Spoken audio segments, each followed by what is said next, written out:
What would be your reaction if you saw someone sitting in front of a cold wood stove and saying to it, "Give me heat, and then I'll put in the wood"? Yet, strange as it seems, this is exactly what millions of people are doing with their lives every day. In this message, I want to remind you of a great law. Emerson called it the law of laws, that works every minute of our lives, and which can never deviate from its principle any more than can the law of gravity. Every great prophet and religious leader has talked about this law. Sir Isaac Newton tells us about it in his laws of physics, and we tell it to our children in Sunday school. But hardly one person in 100 fully understands it or knows how to make it work to his benefit all the years of his life. But let me give you the law as Emerson put it. Let him learn a prudence of a higher strain. Let him learn that everything in nature, even dust and feathers, go by law and not by luck, and that what he sows, he reaps. And that what he sows, he reaps. Action, reaction. The great law of cause and effect. The law of laws. From the minute you and I get up in the morning until we fall asleep again that night, everything we do, say, or think represents causes. Each is a cause, and each will create a like effect. The way we act toward our loved ones will determine the way in which they will react toward us. The manner in which we spend our day will determine what our day will return to us. Because of this law, each one of us reaps the harvest of his own sowing. We are today reaping the harvest of our past, and we will reap tomorrow that which we sow today. This is why there's no such thing as luck. The stove will not give us heat until we first put in the wood, not if we sit there for 50 years, because we're trying to break a law that simply cannot be broken. A man's rewards in life will always be in exact proportion to his service. If a man is unhappy with his present income, he must devise ways and means of increasing his service. The income will then take care of itself. It's absurd for a man earning $7,000 a year to say he wants to earn $14,000, unless at the same time he resolves to increase his service accordingly. In no other business is this more clearly proved than in the insurance business. You can tell exactly what a man is putting out in the way of service by observing his income. Small income, small service. Average income, average service. Above average income, above average service. Now, this is true in all lines of work, in all industries and professions, but in no other business is there a better opportunity for reaping the immediate benefits of above average service than in the insurance business. In an earlier message, I pointed out that only the minority of men achieve success in life. This makes success extraordinary. It is not an ordinary or average condition. Therefore, the man who desires to be successful must become an extraordinary man. He must render extraordinary service. You see, you can tell just by looking at any business in your town what it's doing for the community, by observing what the community is doing for the business. Our rewards will always be in exact proportion to our service. This is why the insurance industry is the world's largest. It renders the world's largest service. And you can easily assess the service you've been rendering as an insurance man by counting the money you've been earning. Now, if you're happy with your present income and feel that you don't want to increase it in the future, fine. Go along just as you have in the past. But if you think it can stand some improvement, you must increase your service.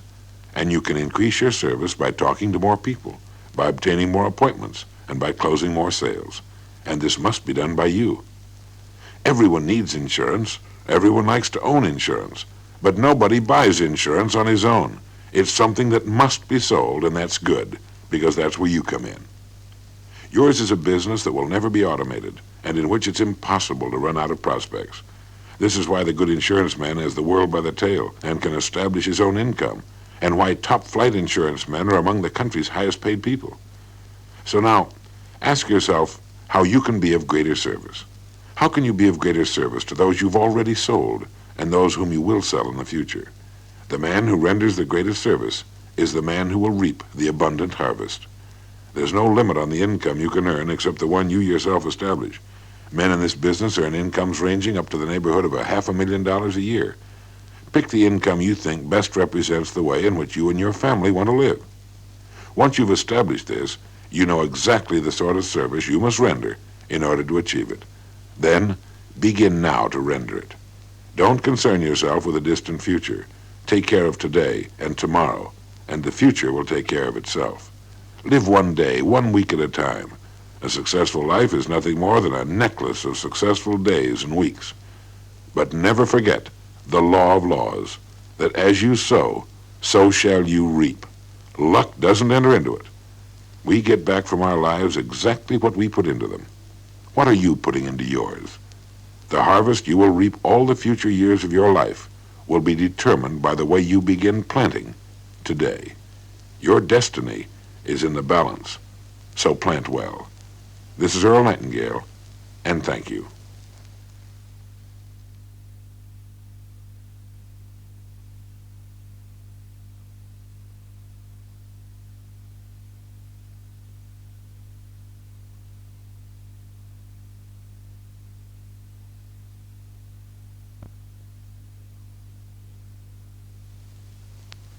"2,000 years ago, the wise old philosopher and former slave Epictetus uttered a very wise statement. He said, "To accuse others for your own misfortunes is a sign of lack of education.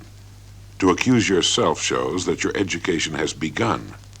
To accuse neither yourself nor others shows that your education is complete." People who blame others are immature. People who blame themselves are coming closer to the truth, but too often are indulging in a sort of neurotic pleasure. The really wise person blames no one. Instead, he tries to understand why things are as they are, realizing that blaming can't possibly help the situation. If I'm not successful, if I'm not advancing as I believe I should be, I should not blame others, nor can I extract much satisfaction from blaming myself. My only hope for the solution to the problem lies in my looking for the reasons why I am not successful, and finding them, doing something about them. It's childish to say, well, that's the way I am, there's nothing I can do about it. The whole purpose of life is growth, change, and fulfillment, and finding fulfillment means a lot of deep self-examination. It means looking for truth wherever it's to be found. It means integrity. The man who blames others or circumstances for his failure is a man who has not learned to be true to himself. He would rather hang his failure on a flimsy alibi than look for the truth and do something about it. Self-pity is something the real man has no time for. So with this message, let's see if we can get closer to the truth about ourselves, the kind of truth Shakespeare was talking about when he has Polonius say in Hamlet, "And this above all, to thine own self be true, and it must follow as the night the day, thou canst not then be false to any man." If we're true to ourselves, we'll be true to those we serve, and this is the only way to build a really fine, lasting career in this business. Mirabeau wrote, "If honesty did not exist, we ought to invent it as the best means of getting rich." We'd all do well to memorize that line. If honesty did not exist, we ought to invent it as the best means of getting rich. And the best way on earth to get rich honestly is through enriching others, which is exactly what the conscientious, honest insurance man spends his lifetime doing. Then what seems to be the trouble with so many of the people who come into this business? It seems that they're looking for a short-term success. This comes from a lack of experience in the business world. There's no such thing as a lasting, short-term success. They appear to try to skim the surface instead of driving the pillars of their beginning careers deep into lasting quality. A career can be compared to a building. It's only as sound as its foundation, and the foundation is what determines its height. The way to build a successful, rewarding career in this business, as the successful old-timers know, is to tackle one job at a time and do it as best you can. It's not to run frantically from one prospect to another, but to build solidly and well with each, so that they can be kept as satisfied clients for many years to come. One honestly handled, satisfied client is worth a dozen quick, haphazard sales, because from this man and his family, a whole world of business can be found and soundly developed, with each new success opening up a new world of opportunity through the wise handling of referrals. By concerning yourself only with the welfare and success of those who place their trust in you, you'll find yourself gaining the only thing of real value a businessman can know: a reputation for integrity in his community. This is something that cannot be built in a hurry, but once built, there's no limit to the size of the building that can be constructed upon it. This is how big careers are built. This is the man who wins the respect and admiration of everyone. his wife and children, and everyone with whom he comes in contact. He becomes known as the man who can be trusted to do an excellent job of making certain that his clients never have to worry about their financial futures. Yes, the seed for achievement is integrity, total integrity. With this, you'll give to your career the study and dedication it deserves. You'll become a professional in this business, and you can forget about your own success, for it will follow as the night the day, too. As you increase the estates, the wealth of your clients in your ever-widening circle of successful operations, your clients will make you wealthy, for no one can become rich without enriching others. Anyone who adds to prosperity must prosper in turn. So now, don't concern yourself with the years ahead, or even the months ahead. Instead, concern yourself with today and tomorrow, and this week. Learn to succeed by weeks, and the years will take care of themselves. What can you do this week to help a man and his family begin to build the estate they need now, and the protection they'll need in the future? No one else in any other business has the opportunity of helping others that you have. Begin now to plant the pillars of your career in a deep and lasting way. An entire forest can grow from a single seed. The forest of clients you'll build in the future can grow from one family, handled with care and integrity. And the best time to begin building a successful career is always now. If you begin by building upon truth, there's no force on earth that can keep you from being successful. This is Earl Nightingale, and thank you.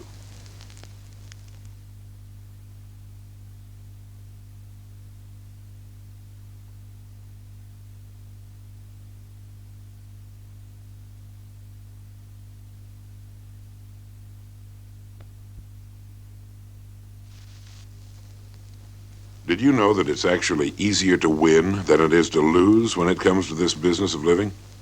But it does involve something the average person doesn't do or even think about. It involves making a choice as to the environment in which you want to live and raise your children, instead of letting your environment do the choosing for you. Now let me explain. It's a natural tendency for every human being to grow up shaped by his environment. That is, he will tend to act, talk, think, and conduct himself in all of his affairs, as do those persons by whom he is surrounded, right? From the time a little boy first becomes conscious of his surroundings, he will very naturally begin to make of himself a little carbon copy of those who surround him. Then, year after year, through all those vital and formative years, this wonderful human clay is shaped in the image of those by whom he's surrounded at home, at play, and at school. But statistics tell us that fully 95% of the people in this country cannot be called successful. As I pointed out in another message, success is not a natural thing for a man to achieve, simply because most people do not achieve it. Then the odds are 95-5 that our little boy will grow up into manhood, habitually conducting himself in all of his affairs, thinking, acting, and talking like the wrong group. Do you see what I mean? Innocently, without even giving it a thought, this young man grows into maturity imitating those people who will not, during their lives, achieve the kind of success they could and should achieve.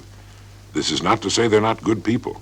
On the contrary, they're fine people, and with a little information, a little more knowledge, they could do so much more, live so much more fully. But the facts are clear. The majority doesn't make it, and the majority must then grow up thinking, acting, and talking like those who don't make it. But the most pitiful thing of all is that this young man, growing up in an environment over which he had no control, does not realize he has the power to choose the environment in which he will live as an adult. This is the choice he must make if he's to succeed. He must leave the 95% and join the top 5%. Now, often this means he must leave the old neighborhood and move to a better one. He must leave the incomes that were average for his parents and select a new, larger income for himself. He must deliberately choose the environment in which he and his wife and their children are to live, and this is a choice every man can make if he will.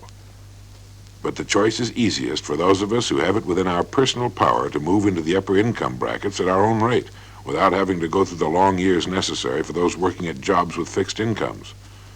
The successful insurance man can be earning an income in 5 years or even less that is normally paid only to top corporate executives, and then only after many years of service. Now think about this for a minute. Who does the most for the world and future generations? Is it the person who just barely takes care of his own needs? Or is it the person who's a real contributor, a builder, a person who advances in business and helps direct the efforts of others, who helps his company grow so that it may provide more employment for more people, who succeeds beyond his own needs sufficiently so that he can help others in his community? We live in a society where it's left to each man to determine where on the economic scale he chooses to stop, where it is left to each man to choose the environment in which he wants to live. The problem is that only 5 men in 100 realize this. The rest go along with the environment in which they find themselves, never reaching into their deep reservoirs of ability. The average working man has 72 hours a week during which he is neither working nor sleeping, almost twice the time he spends on the job earning a living. Now, what does he do with all this free time? He does what he's been doing all the years of his life. He does what the other fellows do. He does little or nothing with it. Each night, on an average, he'll spend 4.6 hours watching television. All he's really doing is watching other people earning excellent incomes in the pursuit of their careers, while he doesn't make a nickel. He thus wastes his most valuable possession, time, watching people kill each other in a world of make-believe. He is escaping from a world he neither understands nor finds particularly interesting into other worlds he finds more exciting than his own. Why? Because that's what the fellows up and down the block are doing, and without even thinking about it, which incidentally represents his prime failure, he just assumes that they know how to live. They are silently assuming the same thing about him. And while this is happening in millions of homes in every city, town, and hamlet in the country, the industrious, the top 5%, the men who have chosen not to settle for a marginal existence in the midst of such abundance, are reaping the rich harvest. They're thinking, planning, working, and growing toward the goals they've established for themselves, toward the environments they have freely chosen, while in the midst of freedom, the great majority remains static, locked to the environment where they chose to stop. 95% of the people, it is estimated, stop learning when they get out of school, at the very place a man's real education should begin.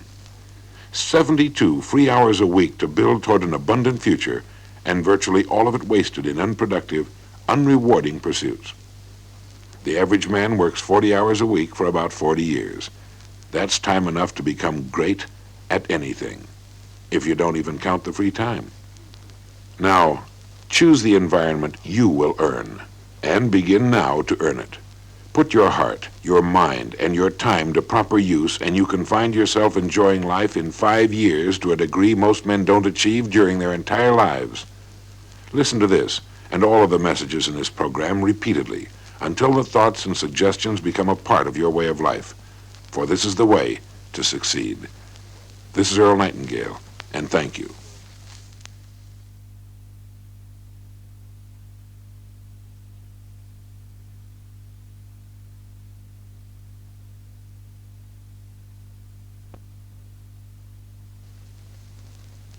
Scientists calculate that if the electronic energy in the hydrogen atoms of your body could be utilized, you could supply the entire electrical needs of the North American continent for almost a week.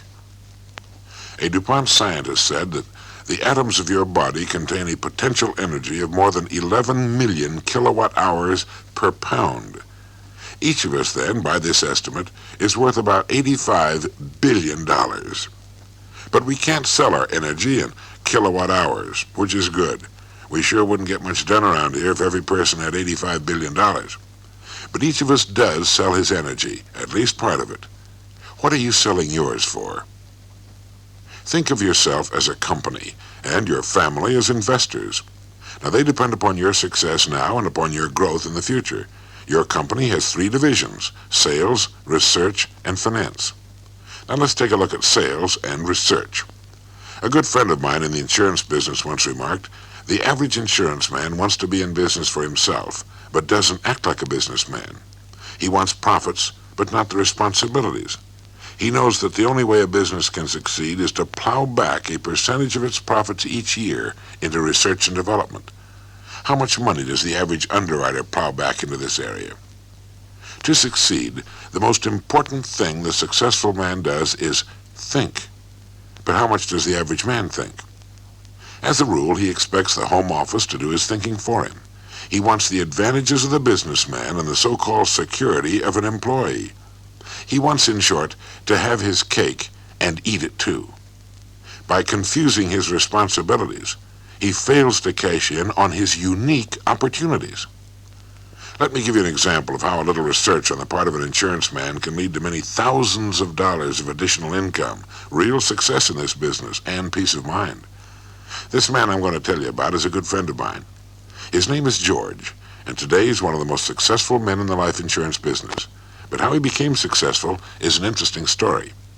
George, before his discovery, was an above-average producer, but a very long way from being a star. He was also a long way from the income he wanted for himself and his family. He'd studied everything he could about his business. He'd read the right books on selling. He'd done everything he knew how to do. But the big production and the big income continued to elude him. Every month in his company's field publication, George would see the same name heading the list of producers. We'll call him Bill. George wondered what Bill knew that he didn't know. The man lived a considerable distance from George, and one month, exasperated at finding himself still down the list and seeing Bill's name at the top again, he wrote to Bill and asked him if he could spend some time with him at the next company convention. To his delight, Bill wrote that he'd be very glad to give him as much time as he needed. When George arrived at the convention hotel, he immediately contacted Bill, and they began a conversation that lasted far into the night. As Bill explained in detail how he achieved his production, George made an amazing discovery. Bill didn't know any more about the insurance business than George. But George kept asking questions, and finally hit on the secret of the top producer. The one thing Bill did that George had not been doing, and it was what made all the difference. This was Bill's secret. Each year on New Year's Day morning, Bill went into his study and closed the door. He then carefully assessed what he had accomplished during the preceding year and totaled his income. When he had done this, he decided upon how much money he wanted to earn during the coming 12-month period. This always involved an increase, since he felt he should increase his effectiveness each year, and because he'd had a year's more clients to work with. He carefully made his decision and wrote the sum on a special sheet of paper. Now, next to this sum, he wrote the amount of insurance he would have to write to earn it. He then divided this amount by 50 weeks, since his vacations and conventions took at least 2 weeks. He was then left with the exact amount of insurance, the exact amount of premium income he would have to produce each week in order to achieve the income he had decided upon. He now knew for an entire year in advance how much he had to do, beginning with each Monday morning of each week. Having arrived at this figure, he got up and rejoined his family. Now, on his own, in this intelligent fashion, he was performing the same act performed by every board of directors, every major planning committee of every successful business in the country. He was a businessman in every sense of the word, and that was his secret. George worked out the same plan for the balance of the year, and like Bill, stuck to his plan. It worked beautifully. And as he said to me, once you know where you're going, it's surprisingly easy. Well, this was several years ago. Since that time, George has steadily climbed in production and is now one of the top producers in the country, with his own name at or near the top of his company's list of producers each month. Put this plan to work for yourself. Determine exactly what you must produce each week and set out on Monday morning in the confident knowledge that you will produce it. Use the $25,000 idea each day of the week that I explained in Today's Greatest Adventure, and watch what happens. Use the tools provided along with this program, the money machine and the top 5%, along with your company's tested and proved plans for succeeding. Stay with this plan for 1 full year, and you'll be happily and successfully entrenched in the greatest business in the world, the business of helping people help themselves to financial security, freedom from fear and worry, and peace of mind. This is Earl Nightingale, and thank you.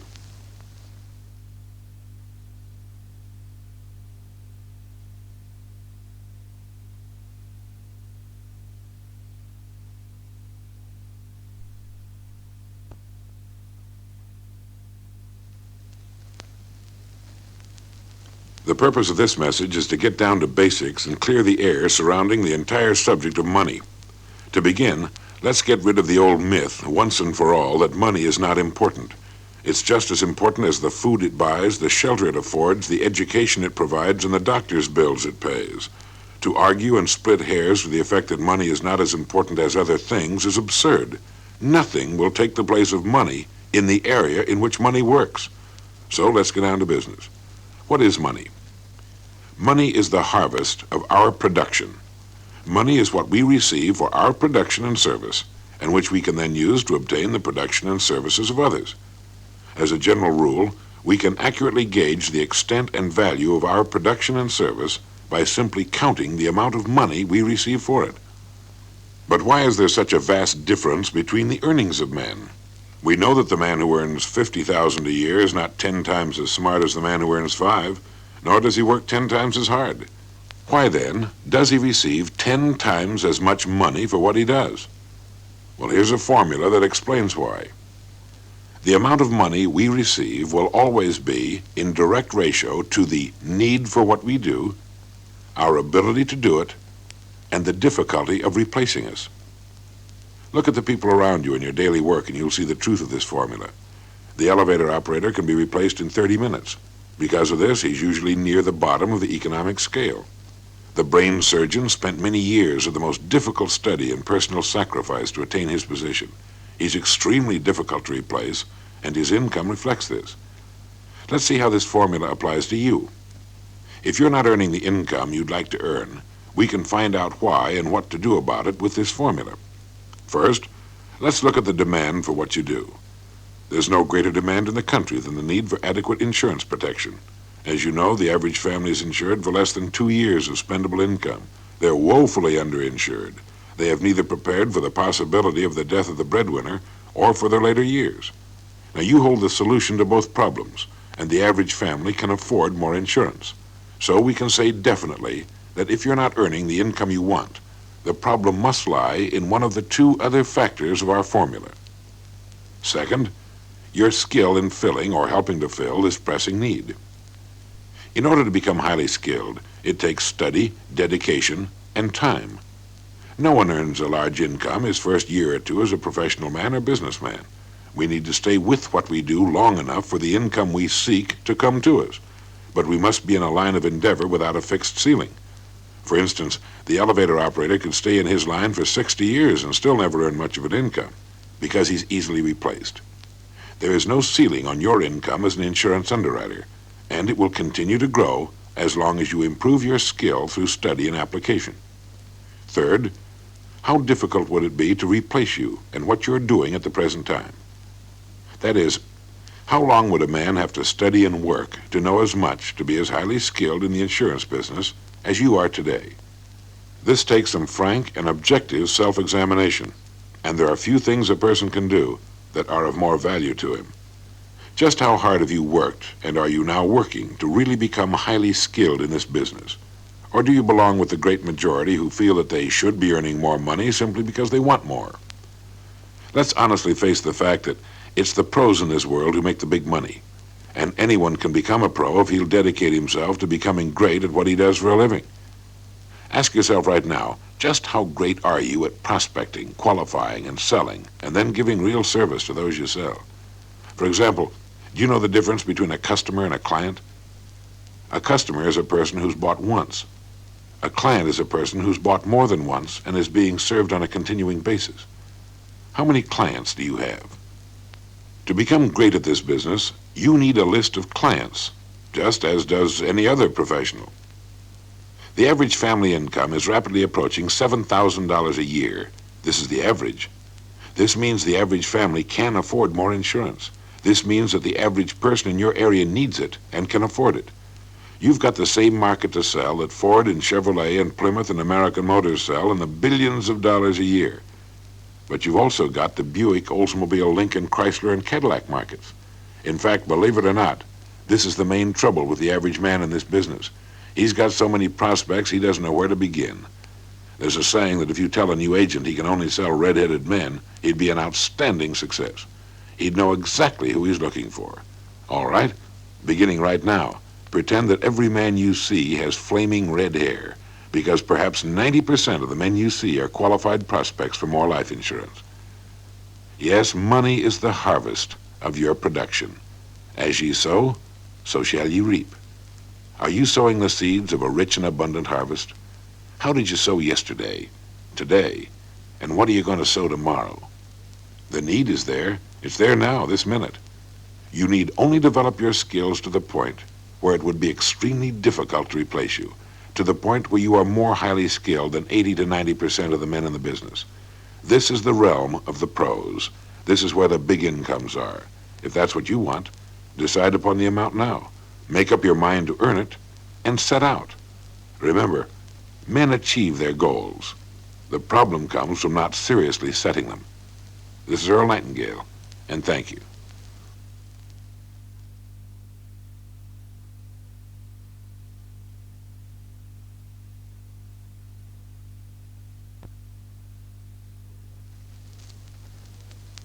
Will Rogers used to say, "We're all ignorant, only about different things."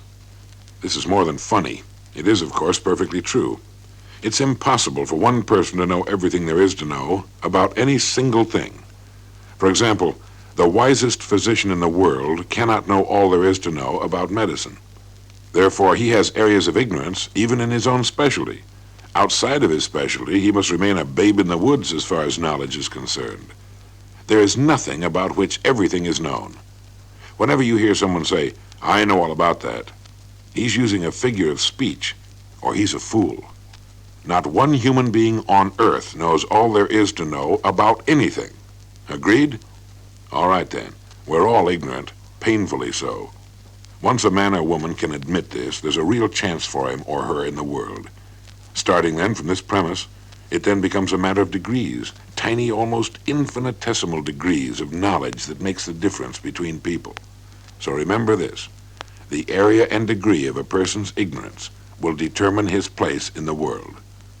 The wisest physician in the world is ignorant even in his specialty, but less ignorant than all the rest of the physicians. Let me repeat. The degree of a person's ignorance will determine his place in the world. You have only to observe the people about you to quickly prove this to yourself. An illiterate person in our society is in the lowest level of our social heap. From that starting point, think of society as a pyramid with a broad base gradually rising to a high point. We know that the great majority of people are to be found in the bottom large layers of this pyramid. The higher you go, the smaller the layers. At the very peak of the pyramid, you'll find the world's most brilliant people in all fields. You and I might not have the native equipment to reach the topmost pinnacle, although we certainly might, but we do control as persons where we will live between the very top and the bottom.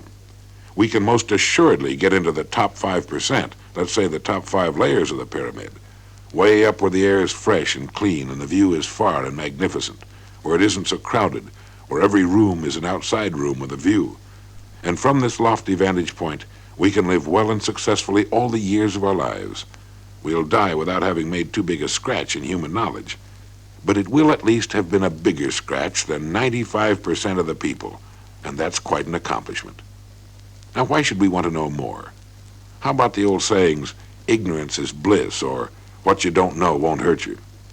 Here again, you have only to look about you in any town or city to discount and discredit these absurd old bromides. What you don't know will hurt you.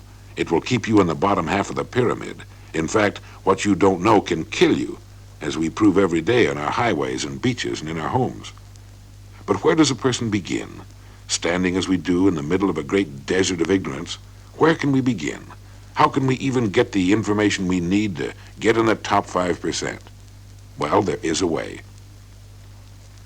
You and I are involved with many things, but I think they can all be placed under 3 main headings. 1, our work.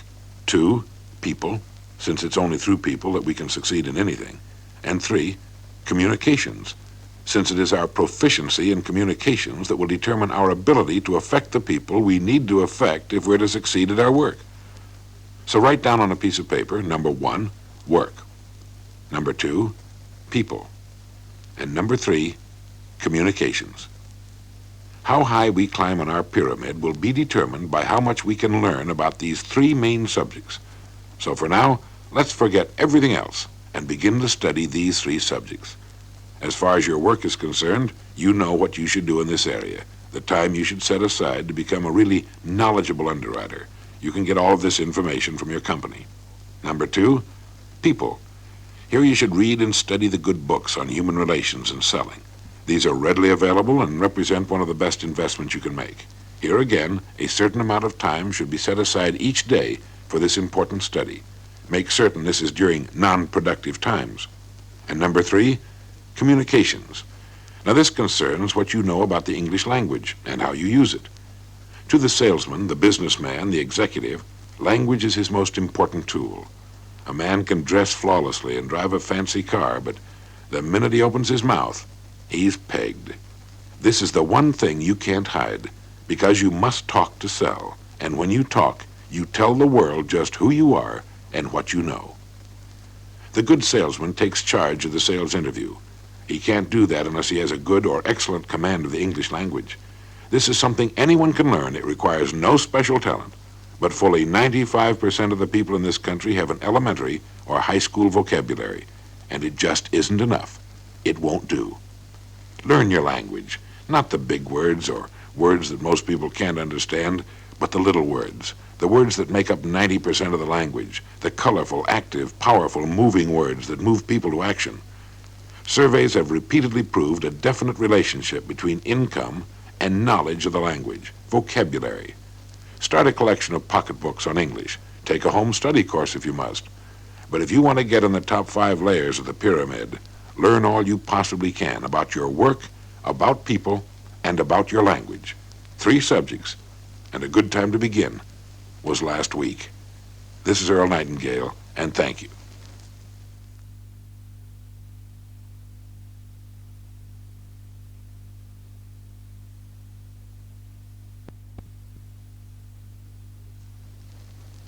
Did you ever hear of the single idea for which a man was paid $25,000? It was an idea that helped build one of our largest industries. It's since been used profitably by hundreds of top-flight business people and by many great life insurance salesmen. It'll work wonders for anyone who puts it to use. I'll give you the $25,000 idea in just a minute, but first, let me remind you that a successful life or a successful year is nothing more than a collection of successful days. A successful day consists of a series of successful acts. So in reducing a successful life to its most common denominator, we're left with the individual acts we perform. A day is filled with all sorts of acts. For our purpose, we can say that the acts we perform can be placed under 2 headings. 1, productive acts, in that they directly or indirectly contribute to the success of our chosen careers, and 2, non-productive acts. Now naturally, to succeed, we must increase the number of productive acts and at the same time decrease the number of non-productive acts. Babysitting is a productive act for a teenager. Mowing the lawn is a productive act for a yard man. Running errands is a productive act for a youngster. But none of these acts are productive for an insurance salesman. The only productive acts for an insurance salesman are those acts which pertain to his business. Therefore, it makes good sense to perform unproductive acts only during unproductive times, weekends, or after you're all through for the day. Try to use all of your good time, your productive time, for the performance of productive acts only. Now, this is often the difference between the success and failure in this business. If an insurance underwriter spent the same amount of time on the job that is required of a man working in a factory, he would be eminently successful, and his earnings would be far above average. But being his own boss, he's usually far too lenient with himself. Ask yourself if you devote a full 8-hour day to your business. 8 full hours of acts devoted to your business, exclusive of travel time to and from the office of your first call. How many hours a day do you spend in front of prospects? How many hours a week? One policy for $10,000 per week represents $500,000 a year of business, with 2 weeks off. Do you think an insurance salesman who devotes a 40-hour week to his business would have any trouble achieving this kind of production? The problem is in using time for unproductive acts, sitting, waiting, talking, traveling, drinking coffee, doing odd jobs, letting a day or two slip by without having done anything really productive. So now, let me give you the $25,000 idea that will get you on the right track and keep you there. This story goes back to the time when Charles Schwab was president of the Bethlehem Steel Company. He had granted an interview to an efficiency expert named Ivy Lee. Lee was telling him how his firm could help him do a better job of managing the company, when Mr. Schwab broke in to say that he wasn't managing as well as he knew how to. He said that what was needed wasn't more knowing, but a lot more doing.